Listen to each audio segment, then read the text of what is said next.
Welcome everyone to tonight's Davenant Hall Fellows Lecture featuring Dr. Michael Lynch. I'm Nathan Johnson, the Provost of Davenant Hall. You probably know us already if you're joining us for a Fellows Lecture, but just in case you don't know, the Davenant Institute is committed to retrieving the wisdom of classical Protestantism for the contemporary church. We do this in a variety of ways, including an online journal called Ad Fontes, a academic press, Davenant Press. We host conferences all around the U.S. and the U.K. And most significantly for tonight's festivities, we have an online graduate school called Davenant Hall, where we're reimagining and reclaiming the medieval university for the sake of the contemporary church. We offer a Master of Letters in Classical Protestantism, as well as a Master of Letters in Pastoral Studies. We have a half a dozen graduate certificates, including history, philosophy, theology, biblical studies, and others. And we're currently accepting enrollment for our Trinity term courses, some of which Dr. Lynch is teaching. You can audit those or take those for credit. So check those out on our website at Davenant Hall. Dr. Lynch, who will be giving our lecture tonight, is a professor at Davenant Hall. He also teaches ancient language and humanities at Delaware Valley Classical School in Newcastle, Delaware. He's the author of John Davenant's Hypothetical Universalism, a defense of Catholic and Reformed Orthodoxy, which is put out by Oxford University Press. And most recently, he has translated John Davenant's atonement writings called On the Death of Christ, which is coming out very soon from Davenant Press. Tonight's respondent is Dr. Glenn Moots. Dr. Moots is professor of political science and philosophy at Northwood University and also serves as a research fellow at the McNair Center for the Advancement of Free Enterprise and Entrepreneurship. He's the author of Politics Reformed, the Anglo-American Legacy of Covenant Theology. And co-edited with Philip Hamilton, he's the author of Justifying Revolution, Law, Virtue, and Violence in the American Revolution. So we're very grateful for Dr. Moots for joining us as the respondent. The way this is going to work is Dr. Lynch is going to give his lecture. The Jesuits cannot be good subjects. This should be a treat. After the lecture, Dr. Moots is going to ask some questions and give some comments, and then we'll open it up for general questions from the floor, so you can type those in the chat, and I'll relay those to Dr. Lynch. All right. Well, without further ado, Mike, can you take us away? Sure. Thanks for having me. I want to make a few introductory comments. The first one is that if you're wanting an introduction to kind of early modern political theology and why that's kind of a foreign territory for most folk today, there was a recent lecture given at Davenant Convivium. I think it was a convivium in England, where a guy did a lecture on John Owen's political theology. When I had chosen this topic, I didn't know there was going to be something like that, and I listened to it. His was a bit more general, both with respect to Owen's political theology as well as just kind of giving a general lay of the land. And I just recommend, particularly the first half of it, where he notes some of the difficulties in discussing some of these topics to modern ears. And so I kind of just recommend that as kind of instead of me doing that, well, he does that and he does it quite well. Indeed, Owen's political theology in some ways, as far as from what I could tell from the lecture, in general is fairly in continuity with what you see even in Davenant, even though Davenant's an Episcopalian and Owen's a Congregationalist independent. So anyways, I had another note. Oh yeah, the other note is that the title that I gave to this paper, I had intended to survey two works of Davenant's, where he deals with political theology, but I realized that I bit off more than I could chew. So instead, you won't hear much about Jesuits, unfortunately, although that would have been very fun. I'm going to have to leave that for another time. And I'm going to look at his Judge of Controversies, which I note more about in the lecture and introduce, and then give some exposition of Davenant's political theology, particularly as it relates to the civil magistrate. Okay, here we go. The very first words of Gilbert Burnet's magisterial History of the Reformation of the Church of England was first published in 1679. It's multiple volumes. It's huge. Begins its dedicatory epistle to Charles II this way, quote, these are the very first words published in the book. The first step that was made in the reformation of this church was the restoring to your royal ancestors the rights of the crown and an entire dominion over all their subjects, of which they had been disseized by the craft and violence of an unjust pretender, to whom the clergy, though your majesty's progenitors, had enriched them by a bounty no less profuse than ill-managed, did not only adhere, but drew with them the laity over whose consciences they had gained so absolute an authority, that our kings were to expect no obedience from their people, but what the popes were pleased to allow. Even from a cursory reading of Burnet's work, which I've only gone through the first half of the first volume, so don't let me give you the impression that I've read the whole thing. I have not yet. One can see that this Bishop of Salisbury saw that the question of magisterial jurisdiction, the power to make and execute law, was of a fundamental importance to the Reformation. As the bishop says only a few paragraphs later, quote, the design of the Reformation was to restore Christianity to what it was at first and to purge it of those corruptions with which it was overrun in the latter and darker ages. Most especially, and you can see this in context of that whole letter, this introductory epistle to Charles II, most especially this entailed a reassertion of magisterial jurisdiction and a rejection of papal jurisdiction. Now, perhaps one might think that this was a peculiar reading of the Reformation. Maybe Burnet is not all that representative of broader English Protestantism, yet the evidence does not bear this out. Another even more famous Bishop of Salisbury, John Jewel, a century earlier in his apology for the Church of England, equally lamented the fact that in former times kings had bequeathed their rightful power to the papacy. Encouraging the English monarch to take back this usurped jurisdiction, Jewel writes, if our kings in that darkness and blindness of former times gave popes these things of their own accord and liberality for religion's sake, being moved with a certain opinion of their feigned holiness, now, when ignorance and error is spied out, may the kings their successors take them away again, seeing they have the same authority the kings their ancestors had before. In this essay, I want to look at a third Bishop of Salisbury who sits in between or in the middle between the former late 17th century bishop, Burnet, and the latter 16th century bishop, namely Jewel. I want to look at the early 17th century Bishop of Salisbury, John Davenant, focusing on his political theology, especially how he understands magisterial jurisdiction and its relationship, especially to the church or ecclesiastical jurisdiction. If I may, I want to preface this lecture with a personal anecdote.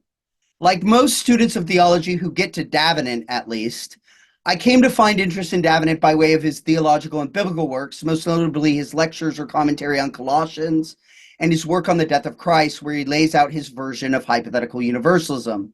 Eventually, I moved my way through his other works, but always found it curious that he wrote a whole book, still only in Latin, on the Judge of Controversies, along with some of the quasi-political theses he defends in his theological determinations.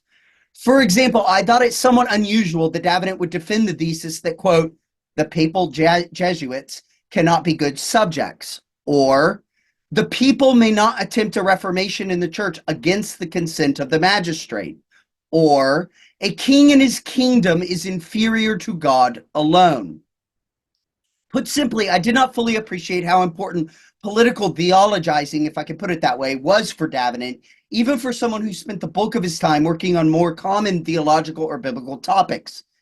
It's to one of these writings, his book on the Judge of Controversies, which I wish to spend the rest of this lecture considering.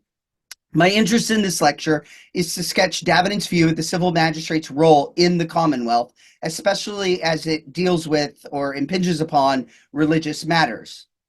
As far as I can tell, even though Davenant published quite a bit on this topic, no historian as of yet has discussed Davenant's political theology in any significant way, as far as I know at least.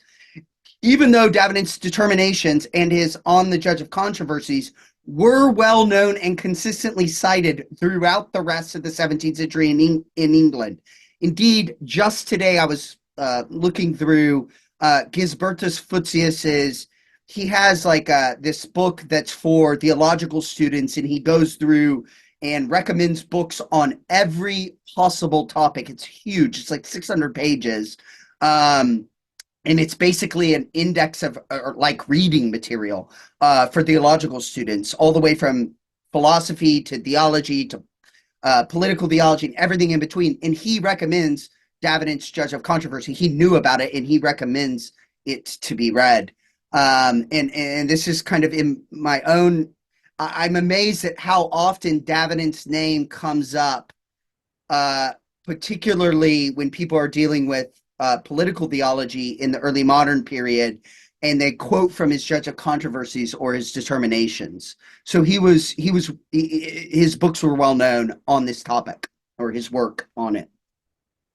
Both his treatise, that is his On the Judge of Controversies, as well as his various determinations, found their genesis while Davenant was the Lady Margaret Professor of Theology at Cambridge from 1609 until 1621-22.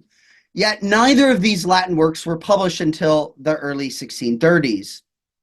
Davenant's On the Judge of Controversies, which were originally lectures given to theological students, was published in 1631 and included an epistle dedicatory to Charles I. In the epistle dedicatory, passing by for the moment his affirmation of Charles as the one who, quote, rightly holds that true and beautiful title of Defender of the True Faith, Davenant makes clear that the book has a decidedly polemical aim: to attack the idea that the Pope or a general council, along with the Pope's consent, are infallible judges of the Christian faith, what Davenant later defines as the Articles of Faith, the Articles of the Christian faith. Instead, Davenant insists that God alone has this supreme right. He alone, and for us by means of Scripture, has laid down those Articles of Faith to be believed. Of course, Davenant, even in his dedicatory epistle, notes that clergy and the king play a ministerial role in defending and expositing that faith. It is this role of the magistrate's ministerial judgment, as he calls it, in defending the faith that is particularly worth examining. Now, in the book, Davenant distinguishes between three sorts of powers or judgments. Quote, different judgments in a diverse way are made about the doctrines of faith and the worship of God. He says one person judges these, and he's using like often Greek terms for these. So he says one person judges these autocratically and legislatively, that is, in the manner of a supreme ruler and legislator. Another judges these ministerially and as a subordinate power, that is, in the manner of a public servant and interpreter.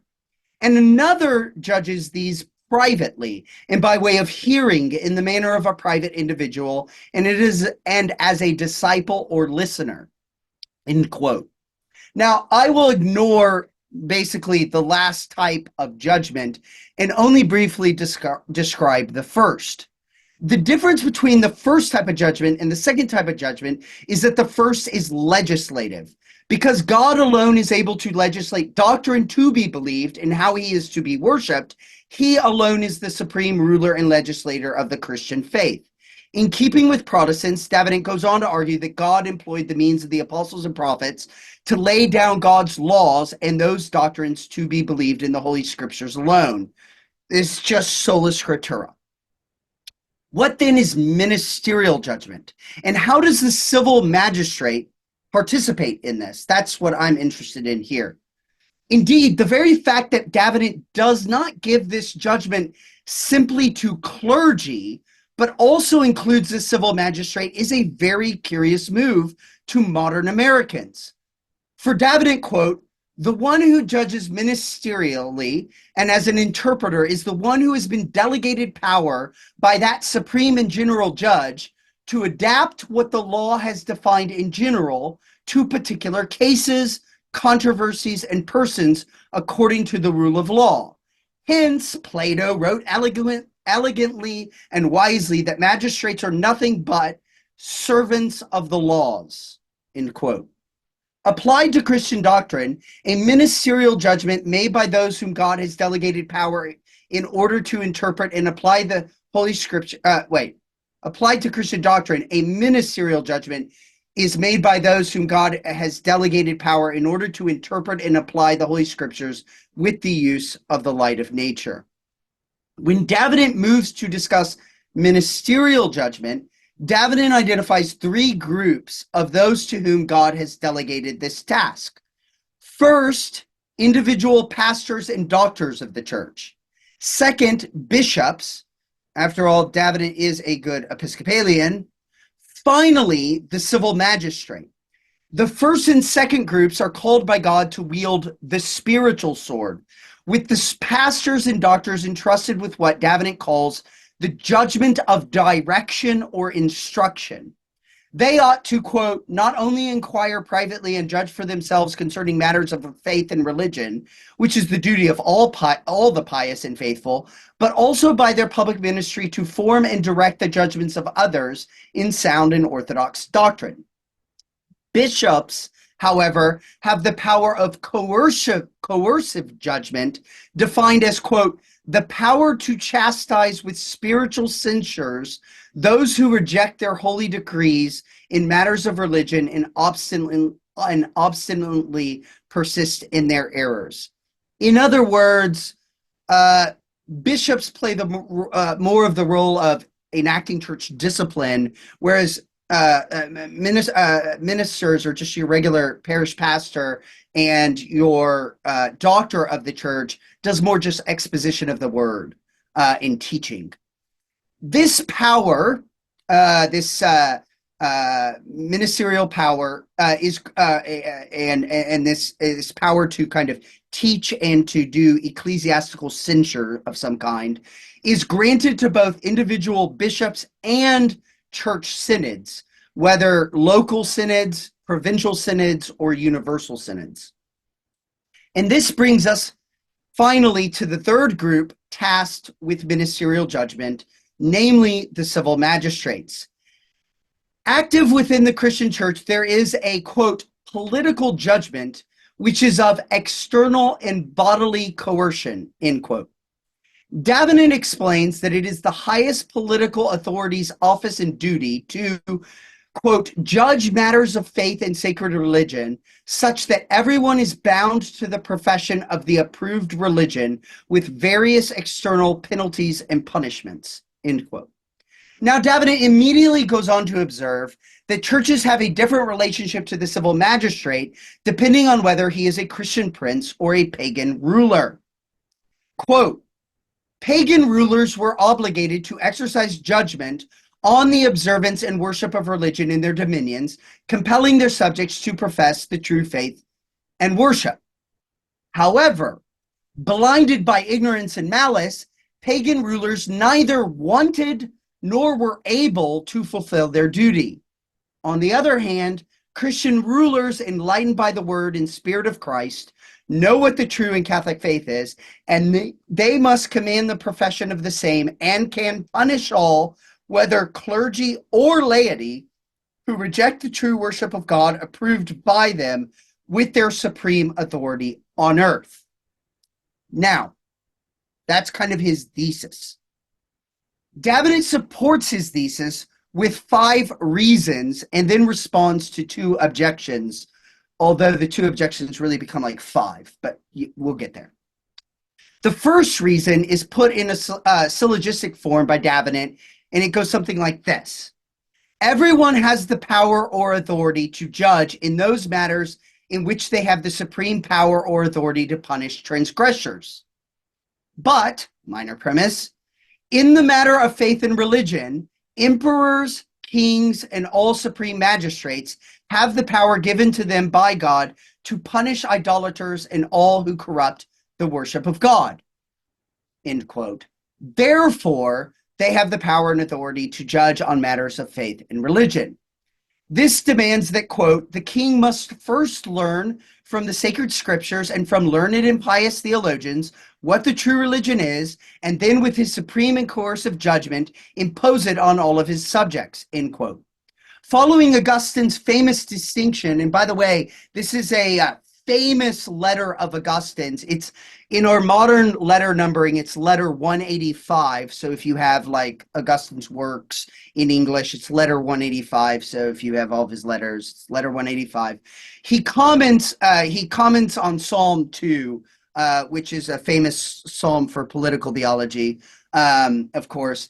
Following Augustine's famous distinction between the obligations of a king insofar as he is a man and a king insofar as he is a king, Davenant notes that the civil magistrate, the Christian king, he must first place himself under the yoke of true religion as a Christian, and then as a magistrate, he must, quote, prescribe and command the right worship of God to others, end quote. Now, Davenant calls his second reason from the fact that in the supreme magistrate always resides the architectural power of judging and arranging all matters that pertain to the common good of the republic, end quote.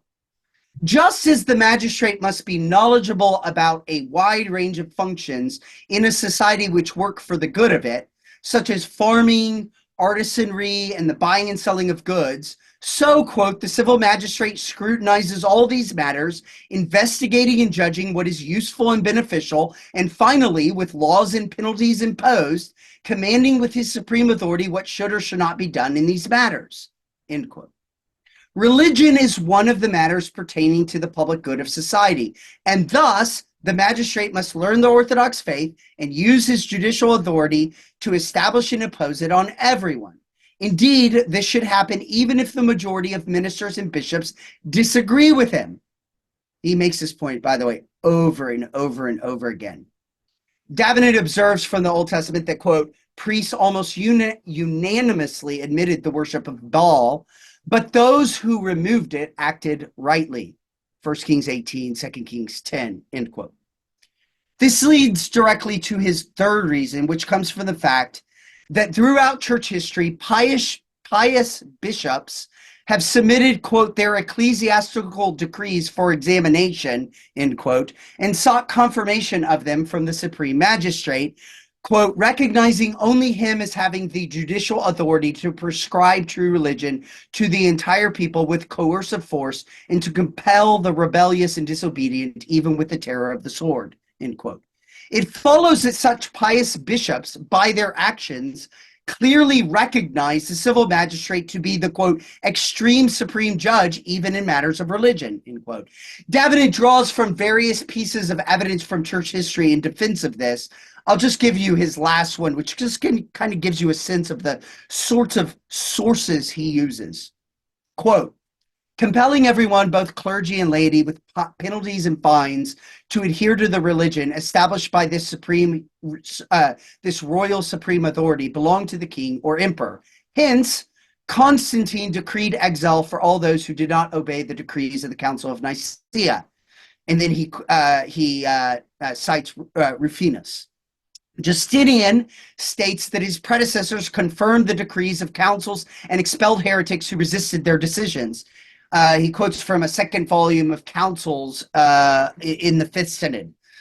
Pope Leo demands this from Emperor Leo in his letter Epistle 73, quote, so this is Pope Leo writing to Emperor Leo. What more pious decision can your piety make than to allow no one to attack the decrees which are established not only by human, but also by divine statutes, end quote. Enough of that, this evidence from church history. The fourth reason stems from the fact that kings will be judged and must give an account to God at the final judgment, quote, for the faith and worship they have commanded or allowed to be practiced by those who are subject to their rule, end quote. Supreme and royal power is, quote, like a talent given by God to kings, from which he expects multiple gains, his honor, the restraint of evildoers, and the freedom of the virtuous, end quote. In the Old Testament, kings are praised for establishing true religion and overthrowing idolatry. Similarly, he points to Revelation 18, where earthly kings are criticized for committing adultery with the Babylonian harlot. If you haven't read Revelation 18 recently, you should go back and read it and see why he sees that as a political, theological text. His fifth reason is drawn from the fact that the church fathers and even the Roman Catholics, quote, acknowledge that it is the duty of kings, even in the face of opposition from the clergy and the entire population, to command that true religion be observed and upheld by all.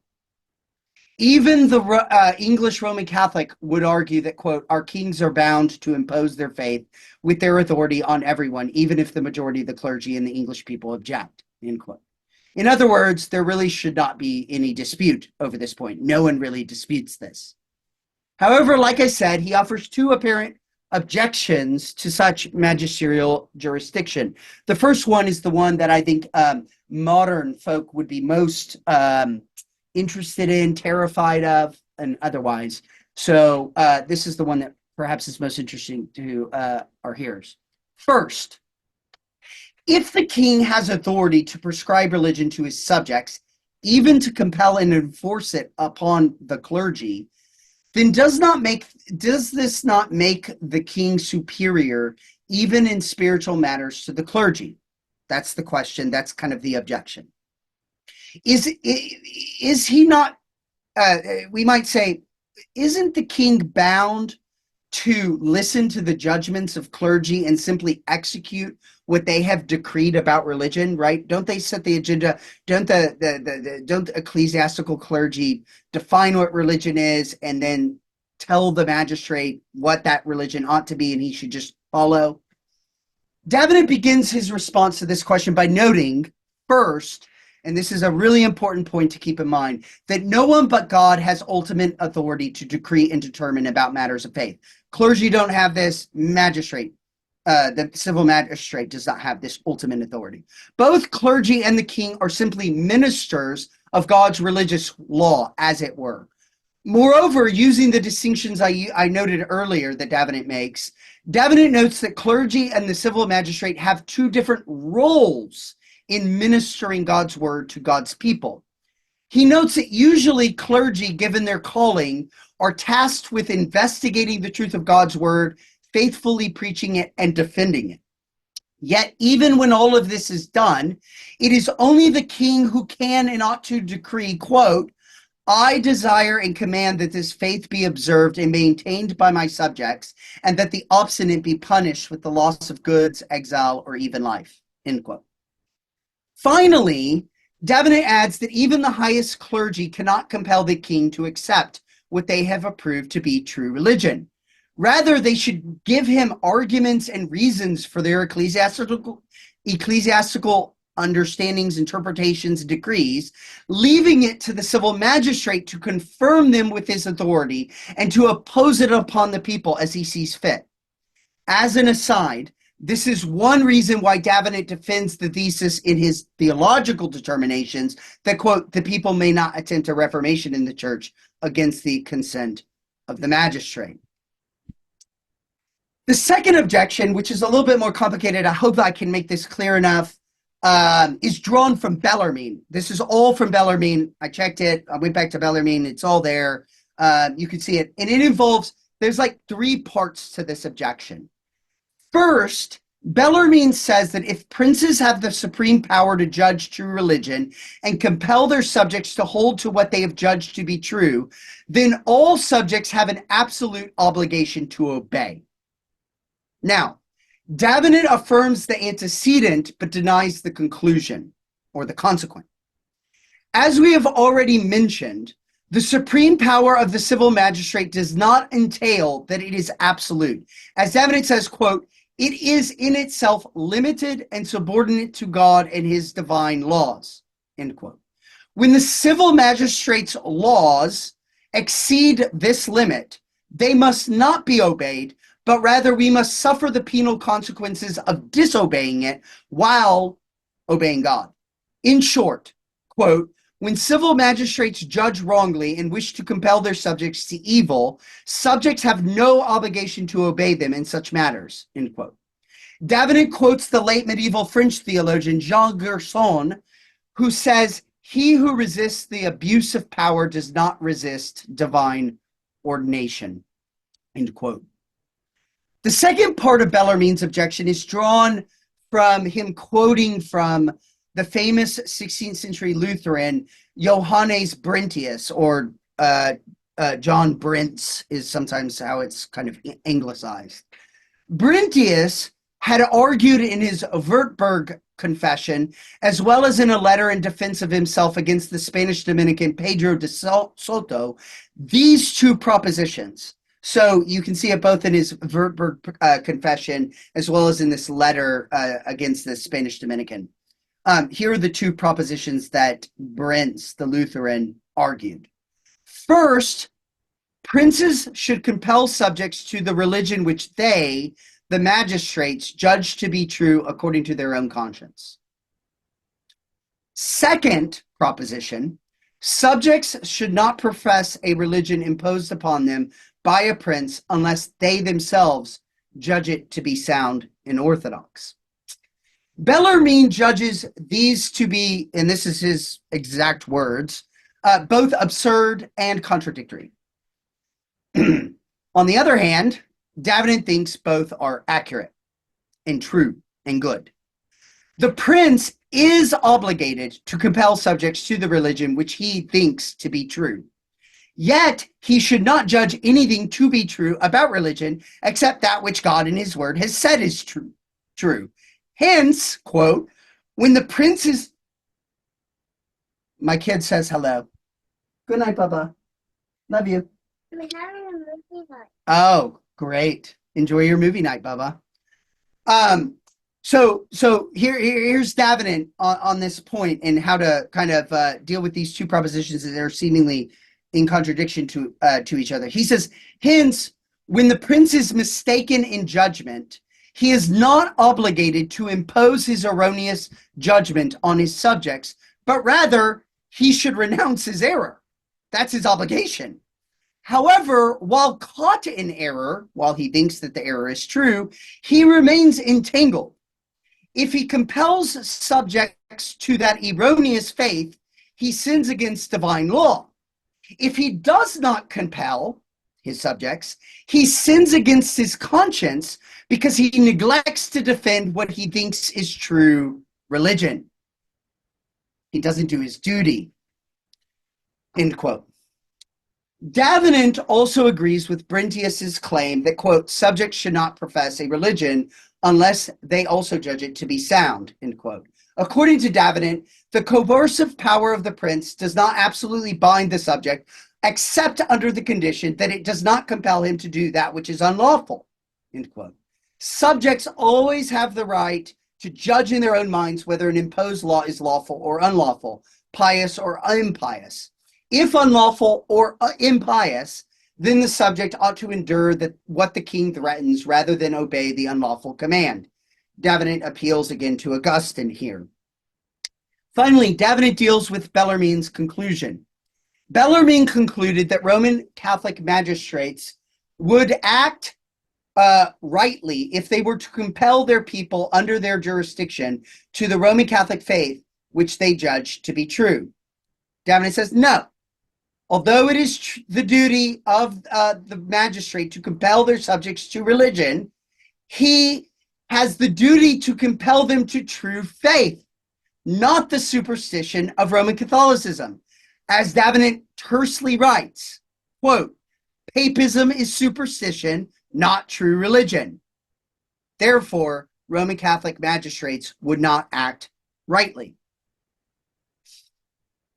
Davenant, later on in his On the Judge of Controversies, lays out 4 ways in which magisterial power regarding religion may be abused.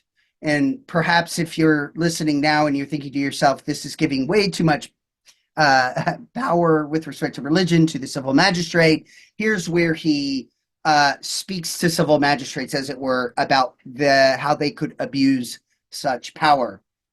Most basically, they abuse this power when they employ this supreme judicial authority without first looking into religious matters or without a clear understanding of such matters. More specifically, he mentions 4 abuses. First, they sin through pride by, quote, arrogating to themselves absolute power to establish anything according to their own whims in matters of religion, as if they were the authors of religion, when they are only subordinate under God, being its guardians and avengers.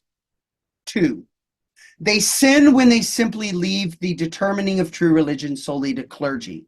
Yes, they should be guided and helped by such clergy, but, quote, they should be guided by the light of the divine word, not drawn by the knot of prelates into defending whatever error, end quote.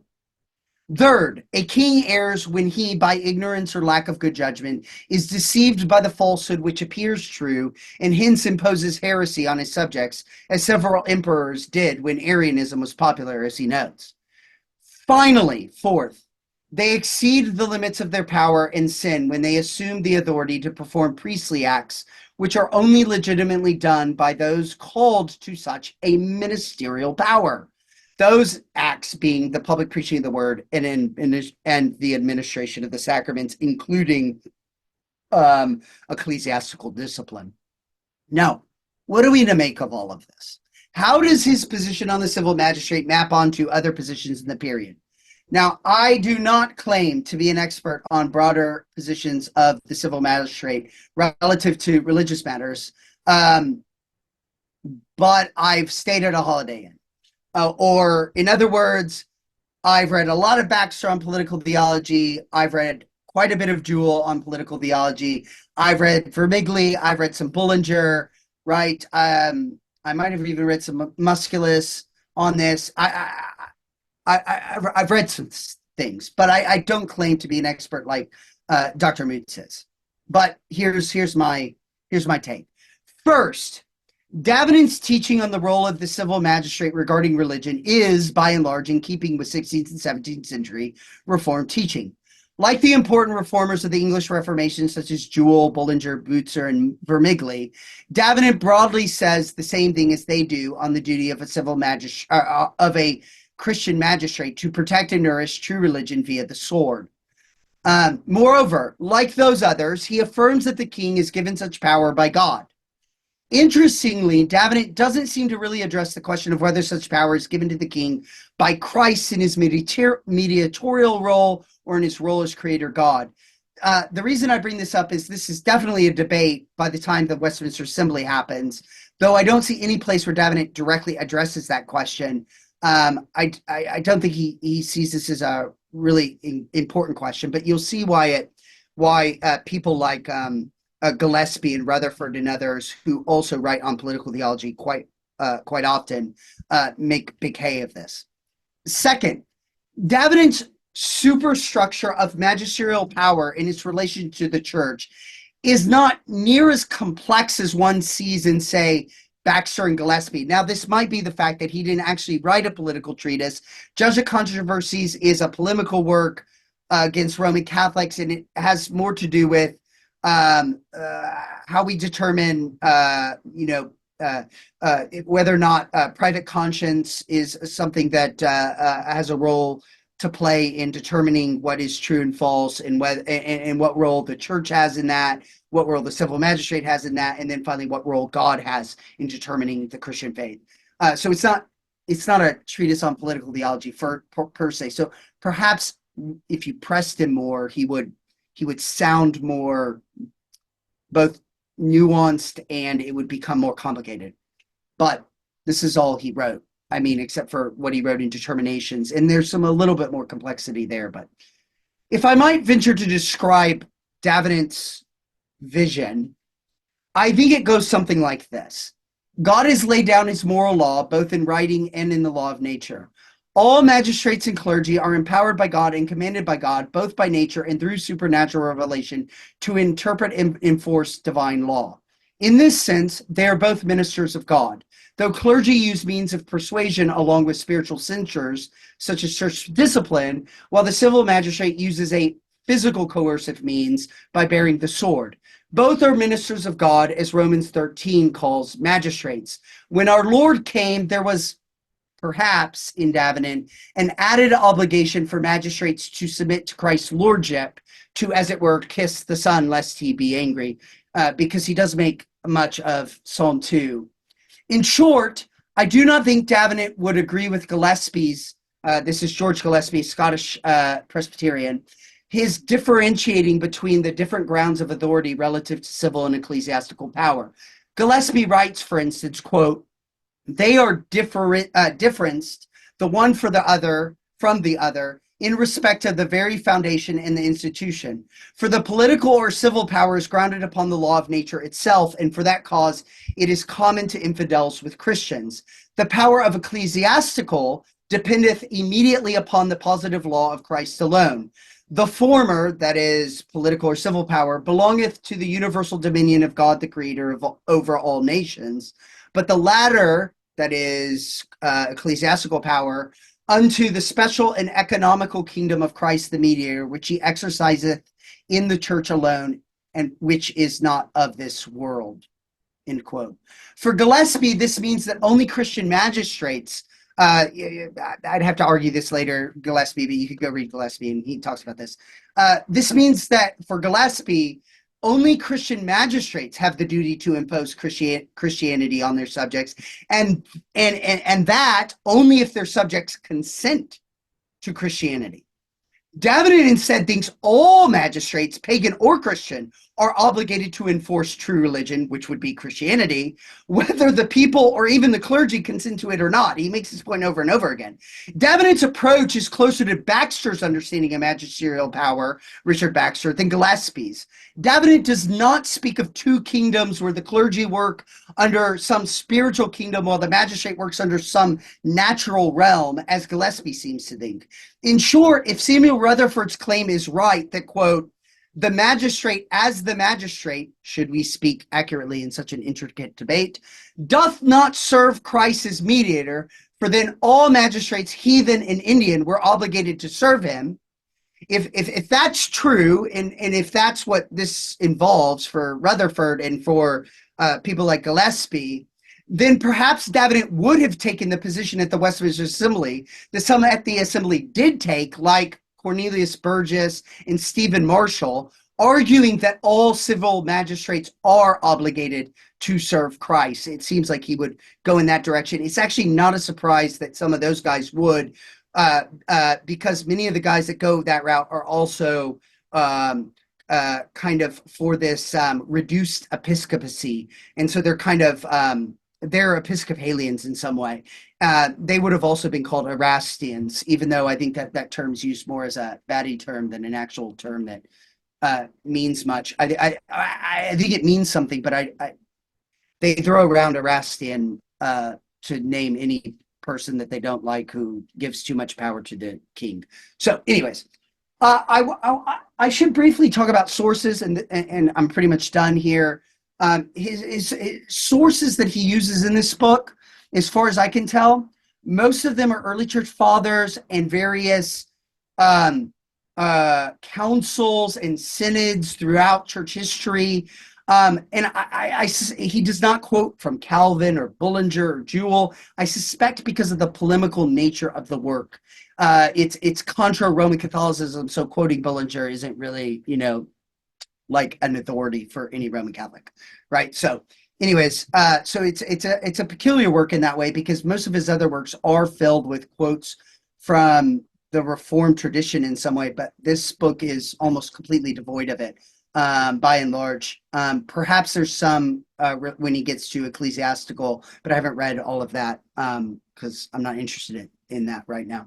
Anyways, all right. So I by no means exhausted all of Davenant's writings on this topic. Indeed, as I mentioned in the preface to my talk, I've only covered his treatise, not all of his different determinations where he deals with political theology as well. That will need another time, but hopefully I've given you a good sketch of Davenant's understanding of magisterial power exercised ministerially for the sake of true religion in his kingdom and for God's glory. Thank you for listening. Well, thank you so much, Dr. Lynch. And I'm really curious to hear the questions that Dr. Moots has, as well as those in the audience. So while Dr. Moots is starting to ask some of his questions, if you're in the audience and you have a question, you should be able to use the chat function at the bottom to type in a question, and then I'll read it out as we go along. But first, let's hear from Dr. Moots. Oh, you're muted. There we go. Somebody had to do it. So I just put something in the chat, but it just went to the hosts and the panelists, and maybe if you can make sure everybody gets it. What I did was I linked to Johannes Althusius on ecclesiastical administration, so I'll just throw that out there as one more opportunity to see what people were saying about political theology and the obligations of the magistrate vis-a-vis the church. So I've just got a number of questions here, and I'm not throwing them out with the necessity that Michael answer them. They're just questions that came to mind in the course of reading it. I want to make sure other folks have time to ask their questions as well. And I'll just say, preface, that I'm excited about what Michael is doing. I'm always excited when we're doing some work on the magisterials. And as Michael said, this sounds very strange to contemporary ears.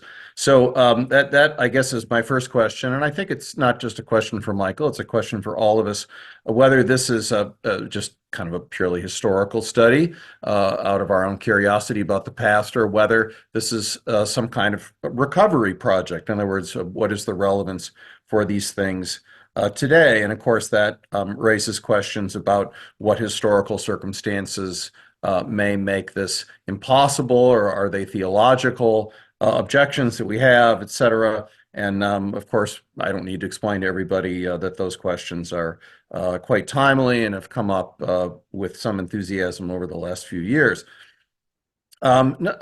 Questions more pertaining to Michael's paper. One is, I suppose, this question of ecclesiology.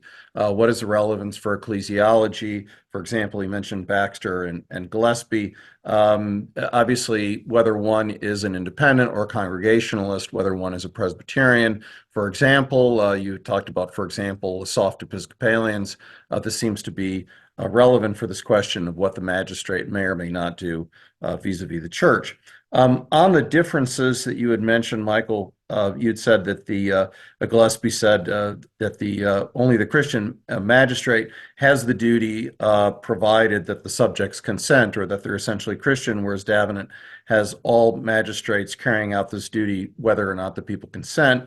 I guess my question is whether Gillespie is, I don't know, softer on this, because this is a question of prudence. If one looks, for example, at Althusius, there's this question of what one should or should not do, and its effect on the state or the political community. That's a kind of highest good that one does not want to disrupt necessarily in the course of ecclesiastical administration. Or is this a question of blessing and cursing? Is there a consequence that follows from not doing one's duty as the magistrate? You see, for example, in Tyndale's Obedience of Christian Man, that this question of obedience, not only of the people of the magistrate, but also of the magistrate to God, and these questions of the papacy and the papacy usurping the role of the magistrate, very prominent in Tyndale. Now, once you get a Protestant magistrate, then you can start to imagine the idea of Protestant lesser magistrates, and then you start lecturing the lesser magistrates about not doing their job vis-a-vis, the highest magistrate, et cetera, et cetera. And so the conversation changes, but at least with Tyndale, with no Protestant lesser magistrates, then the question is simply one of the magistrate submitting to the papacy, which is, of course, a problem. And that, of course, raises questions of whether and this is sort of what you're after, and what comes up in the development of Reformed political theology is what happens if it's not the papacy? What happens if it's actually a godly clergy? I'm curious about the Westminster debate. It's not something I've given a lot of thought to, but you've really put a lot of emphasis on it. I think it's a good question to pursue. And of course, I'm thinking only of the assertion of the independence at the assembly, and I'm kind of curious what else you have in mind. And also, you'd raised something which I thought was intriguing, is whether this duty is given by Christ as mediator or as creator. That seems to be a different sort of foundation for the charge or the responsibility. So I'm very curious about that. And also, it sounded as though you thought maybe Davenant was out of step with that traditional two-kingdom distinction, and whether you were saying that, or whether that's kind of a tentative conclusion, or not. So I'll wrap it up there. I'll open it up to others, or if you have anything you want to say in response to that. Thank you, Michael, and thank you, Nathan, for having me here. All right, Dr. Lynch, I put those questions that Dr. Moots just asked in the chat. Hopefully everyone can see those. So you can take as many of those questions from Dr. Moots as you'd like to answer. Oh, you're muted. Ha. Thanks for that, Glenn or Dr. Moots. I'll take the Gillespie one first. I don't think he's softer because it's a prudential question. I think he's softer because he's worried, as all the Scotch were, of the usurpation of ecclesiastical power by the civil magistrate. They were very concerned with Erastianism, and they're the ones that are always throwing that term around for anything that smells of the. So interestingly, English Presbyterians, as far as I can tell, and basically most of the English in general, including, I think, Philip Nye, who's an independent Brownist, if I'm not mistaken. He's a Westminster Assembly divine. They defend the later English defend King Henry's claim to be the head of the church. The Scottish Presbyterians universally hate on it. And they're continuing to hate on it into the 17th century. Baxter defends it. Nye defends it. I think I've come across another Westminster divine that defends it, right? Anyways, it's fascinating to me that the English are they're just much more comfortable with this stuff than the Scots are. Now, of course, the Scottish Presbyterians, they're going to say it's theological, right? They believe that magistrates have been given magisterial power by God, and that power is not in any way undermined if they're a Christian or not a non-Christian. Davenant would say that as well. He says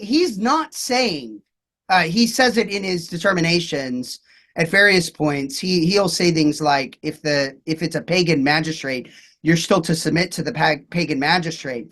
The pagan magistrate, though, still has a duty to enforce true religion, even though obviously he's not going to because he's a pagan, right? And even though the people, the Christians in that pagan country, have a duty not to obey anything that's against God's law, right? And so that's how that works, right? So Davenant would just say it doesn't undermine the pagan's authority anyway. It just says he still has authority, and he's been given that by God, and he even has the obligation, always has the obligation to impose true religion on his subjects.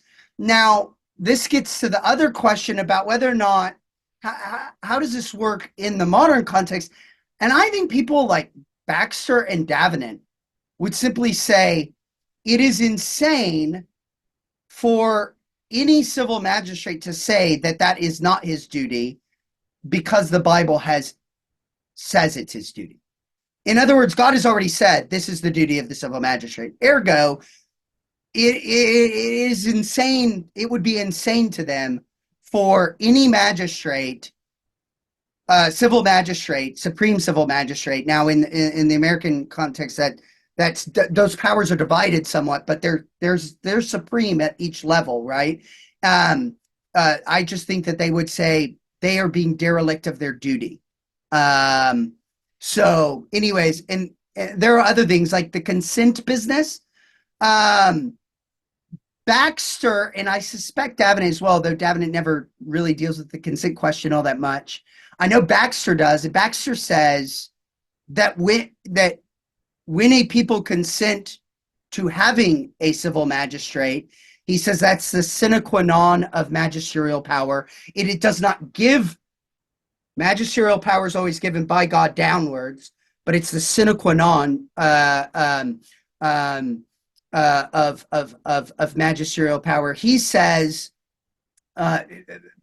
Baxter says that by consenting to a civil magistrate, you are also consenting to the power that God has given him, and therefore because he's given him the power to defend true religion, you've already consented to his ability to do that. So in other words, Baxter would read Gillespie's claim there, and he would just say that's dumb because as soon as the people have recognized him as a civil magistrate, they've already consented to that. Whatever he claims, they've consented to have that imposed upon them. And that's it. Right? So like Paul, by recognizing Caesar as king, as emperor, the Roman emperor, he has already ipso facto consented to the emperor imposing religion. But Paul also knows that he has a duty, that emperor has a duty to, at least according to Baxter and Davenant's reading of the New Testament, that he would have a requirement to impose true religion as opposed to the Roman pagan religions. So anyways, I don't, that's some stuff related to what you were saying, at least. Yeah, and I appreciate that. So rather than have me riff on this anymore, we'll open it up, see what the folks out in the cloud have. All right, so here's a question from the audience. Do you believe Davenant is a model for pastors in the United States or the Western world today? If yes, he is a model, is he too extreme? Or if not, then how can he be relevant at all? So, presumably you mean his view of the civil magistrate. Is that the model? It seems to me that that's a question that private judgment has to determine, and that private judgment is a judgment on what the scriptures demand of the civil magistrate. So if you believe he is right that all civil magistrates have a duty to impose true religion, then it's not just a model, it's a duty. Right? In other words, this isn't even a question of a model to follow. It's simply, he's just saying this is what should be happening always, in every case. And so, in that sense, it's not just a model, it is the only model for Davenant. The only model for Davenant is a supreme civil magistrate, however the powers are divided, right? So even in England at this time, and especially after the English Civil War, Parliament gets a little bit more legislative control and these sorts of things. So kind of the supreme civil magistrate isn't just the king, but it's parliament in some sense. But however you divide it, at the end of the day, for him, it's a duty that they still do that. And so he would say that about America. He would say that about China. He would say that about every single nation's supreme civil magistrate. Yeah, and if I can, I'll just add to this that when the magisterials, and there are different flavors of magisterials, as Michael said. I mean, Knox is a magisterial, and I think it's just a question of the relationship of the magistrate to the church, but they all think the magistrate has an obligation to support the church, the nursing father idea. So when you read these guys on this duty that Michael's talking about, they will not only use scripture, of course, primarily the Old Testament, and this is where the Baptists are going to differ, of course, is they will not see the Old Testament in that same way as a political text. But they'll also say, look, all the pagans do this. You're just not going to find pagan rulers that don't take an interest in the piety of their people.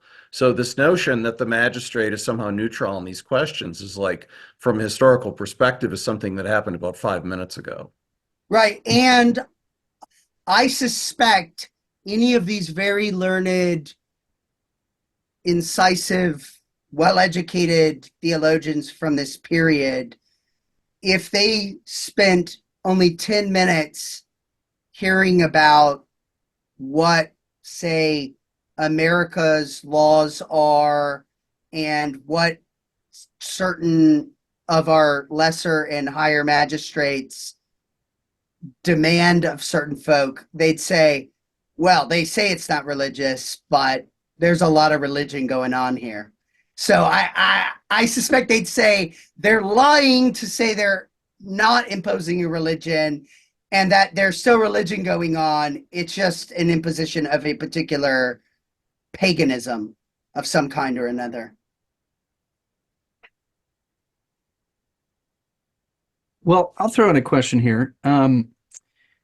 So where does the notion for Davenant's political theology, where's the notion of prudential tolerance come in? Yeah. Not tolerance, in like the 21st century sense. Yeah, like but, Lockean tolerance. Yeah. Right. I mean, this is a question that increasingly comes up after Davenant dies. He dies in 1641, and it's about that time where you get a lot of writings on tolerance all the way leading up to the Act of Toleration in 88, right? 88, right? 1688. And so there's just no discussion of tolerance. Now, of course, he's writing as a theologian. He would absolutely, even though I just, I haven't seen him explicitly say this, but I just know because I just know he's educated enough to know he's not dumb, that that obligations are always to be prudentially applied, right? The very fact that he said, like, at one point, I can't remember, where he brings up exile, right? Loss of goods, exile, or even life. Well, what's going to determine which one you get, first off? Well, that's going to be determined by a prudential judgment on the heinousness of the anti-religiousness, anti-to-religiousness sort of thing, and these sorts of things. In other words, that's kind of built in. That's built into everyone's understanding of what politics is. Namely, as he noted at the very beginning, one of the things that politics is all about, ministerial politics in the way that he's representing the civil magistrate's duty, is it's an application of law to particular situations, and that requires prudence. And so, I suspect that the demand on, let's say, he's envisioning, a society that's largely pagan realizes to the throne a Christian prince.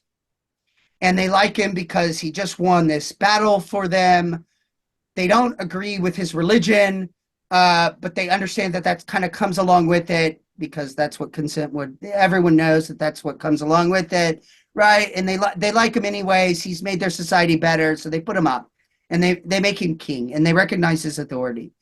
I think he would understand, or he would describe that situation a lot differently than if the majority of the people are Christian. So in other words, the obligations on the people would probably be,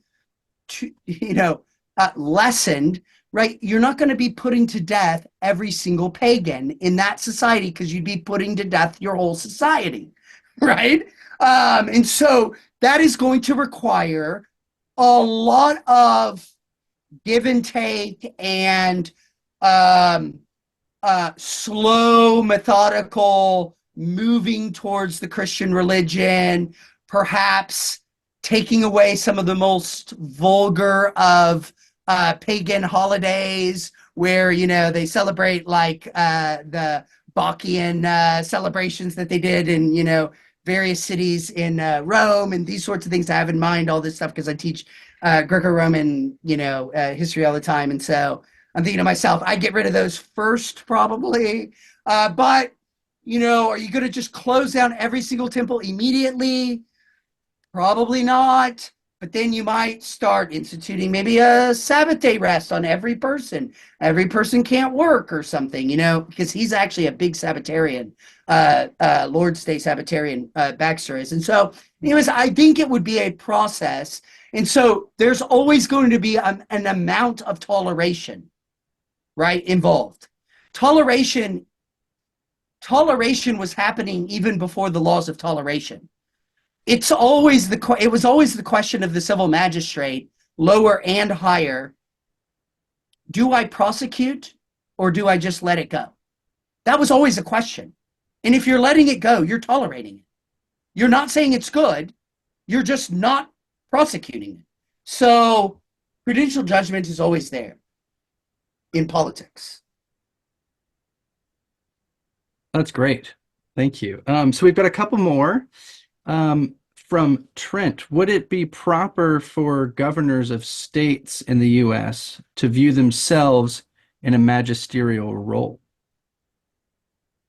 I suppose that what the question is intended to ask, if I'm understanding the question correctly, is in this magisterial role as according to Davenant. According to Davenant, yes, because again, it's a duty. This isn't something you can opt into or opt out of. It is a duty for Davenant. So they don't even have the right to opt in or out. They already have the duty. It's whether or not they're going to submit to God's word or not. That's the end of it for Davenant. If you're asking my own personal view, well, thankfully, this is a historical lecture, and so I don't have to do that. This is where I can put on my historian hat. So, but for Davenant, that's not even it's not an option, because they've been called to to do the work of a civil magistrate.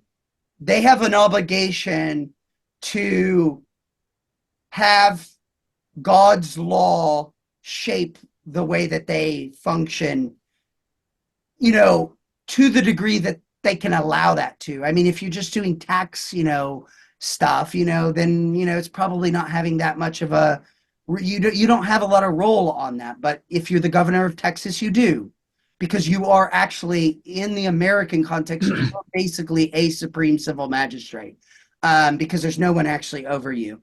There's no one above you, except quasi the federal government in some way. But anyways, yeah.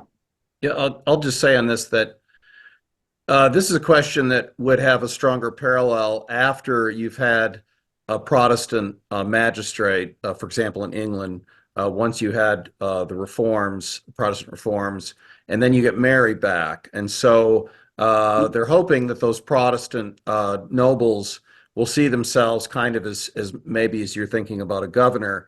And same is true in France. So if you read, for example, Ponnet or Goodman in the English case, or you read the Vindiciae contra tyrannos in the French case, they're working through these questions. And then, of course, you had Knox, who's writing to Calvin and Bullinger and saying, hey, what if I get some of these Scottish nobles to do, X, Y, and Z? And what's interesting is that they are sensitive to the legal questions. So this isn't just a matter of, well, hey, you guys are magistrates, off with their heads or whatever. But it is very important to look at the law, see exactly what the role of a governor is, the relationship of state law to federal law, et cetera. And I think they would say, to Michael's point, do everything you can within the law. Once you begin to break the law, and of course this may become a question of courts, and there may be questions of whether you could sort of passively disobey and so on, then it gets a little more interesting. And of course those questions have come up in our case in other contexts, but not in this one, not yet. Yeah, there's all sorts of debates in the 17th century on what the Constitution of powers is relative to subjects in England. And that has a strong bearing on who gets to determine what. Because there's disagreement on what the Constitution, because it was largely like common law and just kind of general history of England stuff that creates this Constitution, much of it unwritten. And so this is what creates a lot of the chaos that actually leads to the Civil War and some of the kind of problems that result from it. You can see Baxter really dealing with some of this stuff in his Holy Commonwealth. He touches on a lot of this stuff. Yeah, and the French stuff on this, the French Protestant stuff is very interested in Roman law. The medieval stuff is all over not only the Vindiciae contra tyrannos, although he sort of cherry picks it. And then it's on the Franco-Gallia and some other stuff. So yeah, all those constitutional questions and medieval constitutionalism is all over the Protestant stuff. We've got another question that I'm going to rephrase a bit to, I think, get at kind of the heart of the question. What do you think Davenant would say to how one defines true religion? So if the magistrate has the responsibility to kind of support and enforce true religion, is true religion defined specifically by doctrinal things? Does it extend into church polity, into liturgy, all the kind of the things that divide certain Protestant denominations? Sure. I can't answer every question about that, and I'd have to go read. So he wrote a whole book on this topic. So we know what he means by articles of religion and true religion, as opposed to accessory items, right? So for example, he was a big advocate of a pan-Protestant, Lutheran, Reformed kind of. He wanted Lord's Supper questions to be put secondary. He wanted he wanted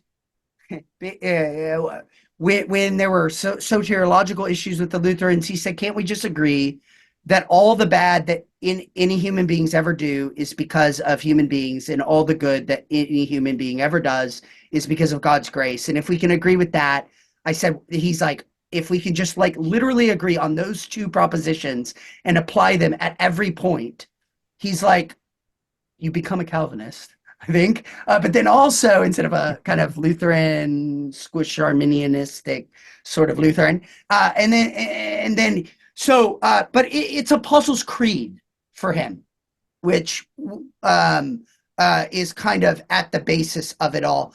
This book is, let me give you the title of it, and you could go read where he deals with what he thinks these articles of true religion would be. Hold on. Sorry, hold on. John, what's the title of it again?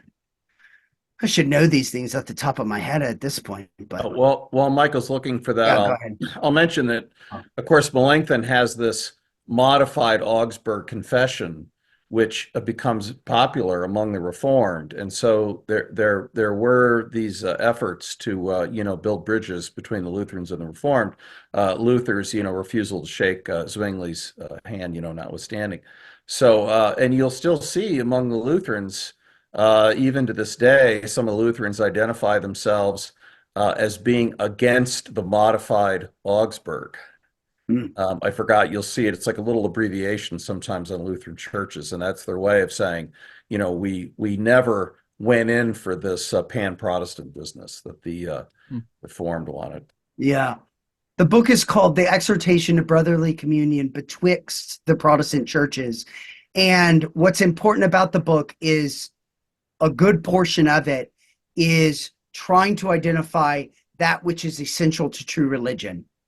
And I think he would have those things as being the plumb line of what true religion is. And that's where you would have the civil magistrate stepping in with a sword, not on some of the lesser issues that divide various Protestant churches. Now, whether or not he'd allow what he would call Anabaptists and other sorts of folk in that sort of pan-Protestant communion is, I don't know. There was a lot of work to try during the English Civil War and during the interregnum. There was a lot of work, and then even at the very beginning of Charles II's reign, there was a lot of work behind the scenes by the English civil magistrates to try to make this happen. But according to Baxter's story, the clergy simply made it untenable. Why? Because the clergy liked Anglican, the Anglican establishment to be the plumb line, not some sort of more basic kind of pan-Protestantism. I don't know where Davenant would come down on that, but from what I can tell, he might have been more sympathetic to some of the Davenantian, Owenian type pan-Protestant positions, which might have put him as a minority among the Episcopalians. But yeah. I would guess that the Baptists, if anybody ran into a buzzsaw on that one, it would be the Baptists because of the things that you mentioned, Michael, or maybe as the question is asking, baptism has significant civil implications, or at least it was understood to. So if you're kind of holding back for credo baptism, that's seen as having a significant civil consequence.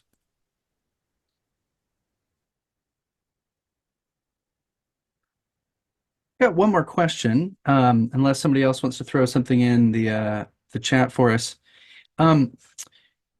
So what do you think Davenant would say if somebody kind of looked at the way he's framed things as seeming to strip the authority or influence of the church from two directions? So on the one hand, it seems like the magistrate has quite a lot of coercive power, and even to the point where you said that he needs to not just do what the clergy says or believe what the clergy says, but also exercise his own judgment. And then on the other hand, the people are called to exercise their judgment, and if they think that the magistrate is acting out of accord with God's will, they can kind of resist him. I can imagine kind of a simple reading going, okay, well, it sounds like the people, they have their own judgment, and then you have the magistrate, and he has his own judgment, and he has his authority and coercive power. Is this stripping the church from its kind of key power, or is it actually recognizing that the church does have a key influence as a branch or something? It's just recognizing that the church has not been given the sword.